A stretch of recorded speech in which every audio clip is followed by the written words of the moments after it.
Hello everyone, thank you so much for clicking on today's video and welcome to my channel.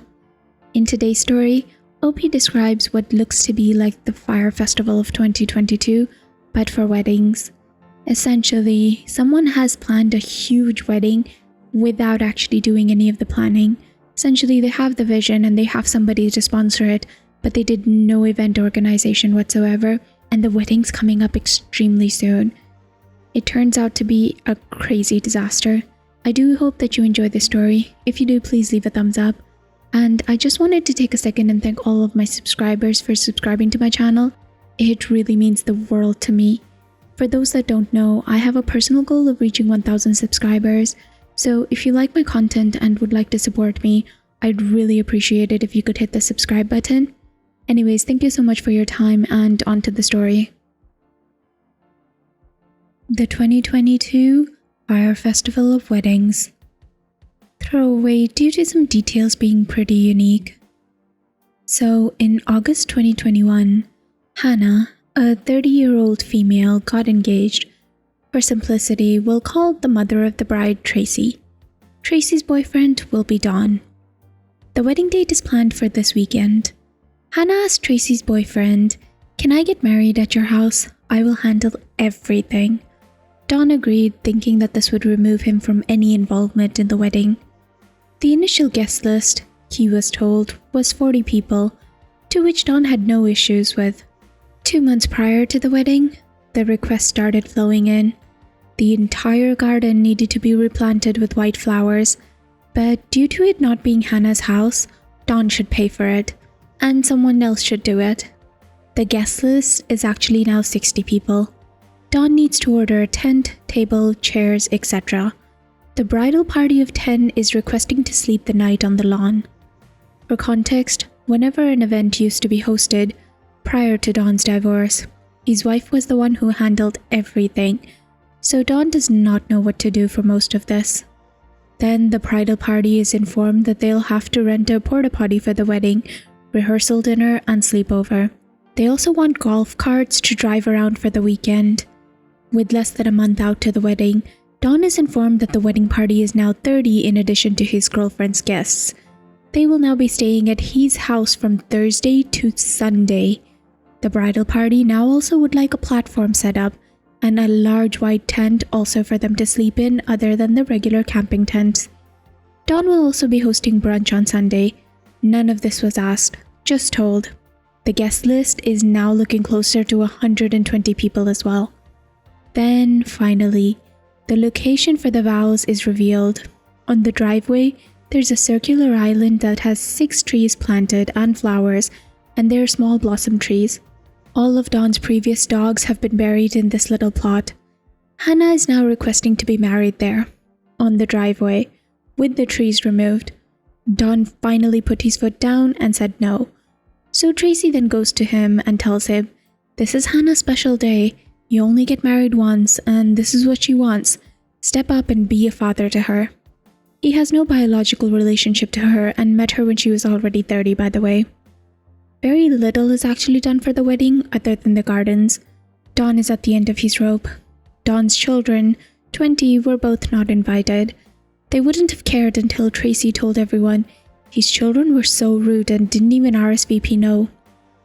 And then OP added, "Wow, I didn't expect this much of a response. I'll update everything once the dust settles, and apologies if I can't reply to all the questions. But here are some common ones. So how long has Tracy been with Don? About 4 years. How can the house accommodate this? It's a house in the country, but realistically, it just can't. Don is on the well and has a septic tank, so that's going to end well." Has Don put his foot down? Yes, he has said he's limiting the guests at 100, but we'll see how that goes. A close friend to Don is quote-unquote helping the wedding to make sure that it doesn't get out of hand at the event. Sadly, I don't even have a ballpark number for the cost of the event. And no, his children will not be crashing. One has work in different state and the other will be out of state for school. Normally, they're always welcome at his home. And lastly, yes, we are all worried about Don, but he's still mentally fully there and physically there for the most part, so sadly we can't step in at this time. So guys, it was revealed that Don was OP's dad and that Tracy was OP's dad's new partner, and obviously Hannah was his new stepdaughter. Just wanted to give you more context for the comments and updates. One Redditor asked, "Why is your dad doing any of this? He should cancel the wedding in his relationship.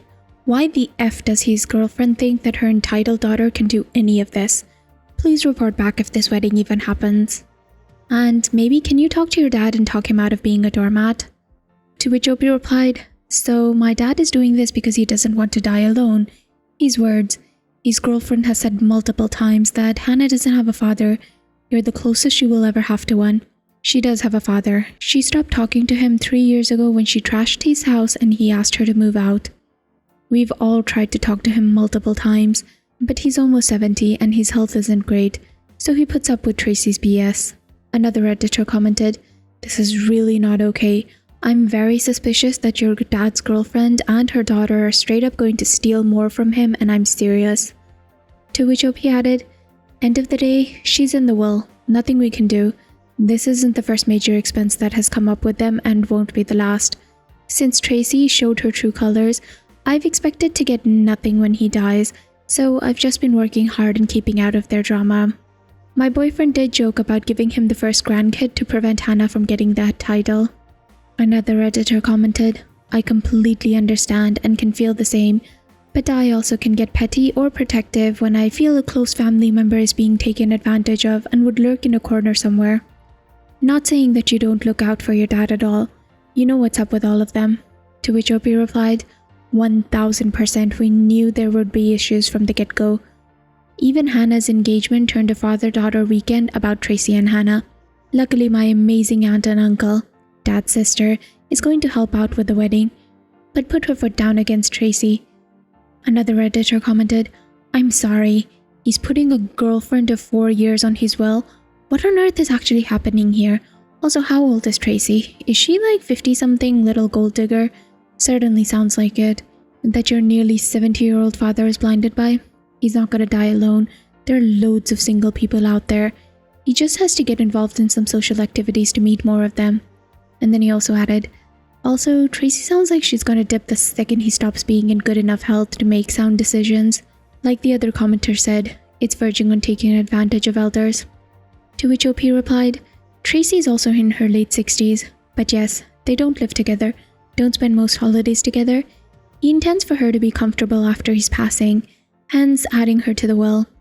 He is a very introverted man.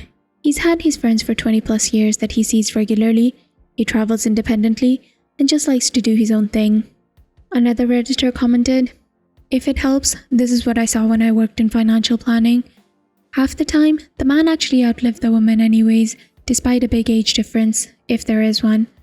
I don't know if it's a thing that those high-strung demanding women die of early heart attacks, or if there's something in the water where I'm from. Also, I now work as a wedding photographer. I've seen this girl, not her, but her type. She's so wound up that she will just get drunk and not remember. Blame her unhappiness of someone else or something and write them off forever. Even though she doesn't deserve it, send a card and a small gift. When the dust settles and she hates half of her friends, you'll be saved a lot of wrath, and everyone will talk about how sweet and thoughtful you are. Don't do it for her, but for yourself. But up to you. Just letting you know what I see that matters, and doesn't matter post-wedding." To which OP replied, "There's no age gap. They are a year or two apart in age, or maybe the same. Sadly, there are many factors that indicate that he will go first, such as his heart and lung issues. I will admit that I was slightly petty and reached out to Tracy and said, 'I'm so sorry my RSVP got lost in the mail.' I would have sadly had to decline, but would have loved to get a gift off the registry. Never heard back, but as much as I wish I could be the bigger person, Hannah and I have too much bad blood to move past, in my opinion." So this was earlier than I expected to be posting, and I didn't expect the response that I received from the first post. I just hope that 1 or 2 people might enjoy it. This is what I've heard from my dad and from my aunt. Since Wednesday night, we've had non-stop rain. It's at the point where you step into the ground and you sink.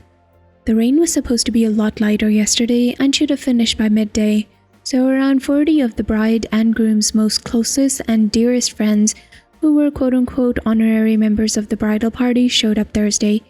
To their surprise, a white tent and platform was not booked and already set up for their arrival. They went to Target or Walmart in town and grabbed tents for the night, with the intention of returning them the next day when Hannah said that the platform and white tent were supposed to arrive. She also assured them, without anybody's knowledge or permission at the time, that if the ground was too bad, they could move into the house.